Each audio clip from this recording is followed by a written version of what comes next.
नमस्कार मित्रांनो, तुमचे स्वागत आहे श्री स्वामी समर्थ. मित्रांनो, मकर राशीचे 15 ते 28 फेब्रुवारी दरम्यानचे संपूर्ण राशी भविष्य कसे असतील हे 15 दिवस मकर राशीच्या लोकांसाठी. त्यांच्यासोबत कोणत्या गोष्टी होतील, त्यांच्यासोबत कोणत्या गोष्टी होणार नाही, त्यांनी काय करावे, काय नाही करावे, याबद्दल थोडक्यात सविस्तर माहिती आपण आजच्या या व्हिडिओमध्ये जाणून घेणार आहोत. तुमची किंवा तुमच्या जवळच्या व्यक्तींची मकर राशी असेल तर तुम्ही हा व्हिडिओ संपूर्ण बघावा, कारण या व्हिडिओमध्ये आम्ही तुम्हाला सांगणार आहे मकर राशीचं करिअर, शिक्षण, लव्ह लाईफ, आरोग्याच्या दृष्टीने हे 15 दिवस त्यांच्यासाठी कसे असणार आहेत, लाभदायी आहे की नाही, हे जाणून घेण्याचा प्रयत्न आपण आजच्या या व्हिडिओमध्ये करणार आहोत. तर मित्रांनो, मकर राशीच्या लोकांनी यावेळी संयम राखणं आवश्यक आहे.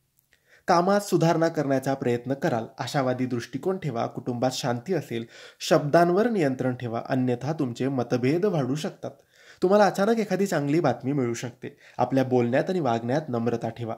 आठवड्याच्या उत्तरार्धात मुलांशी संबंधित कोणतीही चिंता निर्माण होऊ शकते. प्रेम प्रकरणात विचारपूर्वक पुढे जा. मकर राशीच्या लोकांनी सहकाऱ्यांवर जास्त विश्वास ठेवू नका. सहकाऱ्यांशी तुमचा मतभेद होऊ शकतो. व्यवस्थापनाशी संबंधित कामात चुका होऊ शकतात. नोकरीत बदल संभवतो. आठवड्याच्या पूर्वार्धात तुमच्या मेहनतीनुसार फळ न मिळाल्यास तुम्हाला थोडे वाईट वाटेल.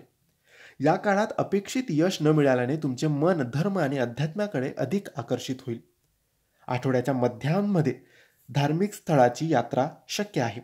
करिअर व्यवसायाच्या दृष्टिकोनातून आठवड्याचा दुसरा भाग पूर्वार्धाच्या तुलनेत थोडा अधिक आरामदायी असू शकतो. या आठवड्यात तुम्हाला तुमचे व्यावसायिक निर्णय अतिशय विचारपूर्वक आणि काळजीपूर्वक घ्यावे लागतील.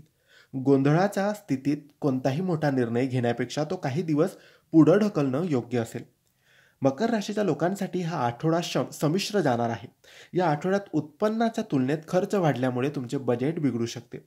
मकर राशीच्या लोकांनी या आठवड्यात कोणत्याही कामात शॉर्टकट घेणे किंवा कोणतेही नियम तोडणे टाळावे, अन्यथा तुम्हाला आर्थिक आणि मानसिक त्रासाला सामोरं जावं लागू शकतं. जर तुम्ही व्यवसायात गुंतलेले असाल तर तुम्ही तुमची कागदपत्र वेळेवर पूर्ण करून घ्यावीत.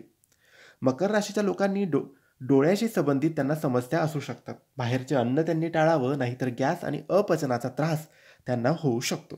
तर मित्रांनो, हे होतं मकर राशीचं 15 ते 28 फेब्रुवारी दरम्यानचं संपूर्ण राशी भविष्य. तुम्हाला माहिती कशी वाटली आम्हाला नक्की कळवा, आणि माहिती आवडली असल्यास लाईक आणि शेअर करा. काही प्रश्न असतील तर कमेंट्सद्वारे विचारा. आमच्या चॅनलला सबस्क्राईब करायला विसरू नका. धन्यवाद. श्री स्वामी समर्थ.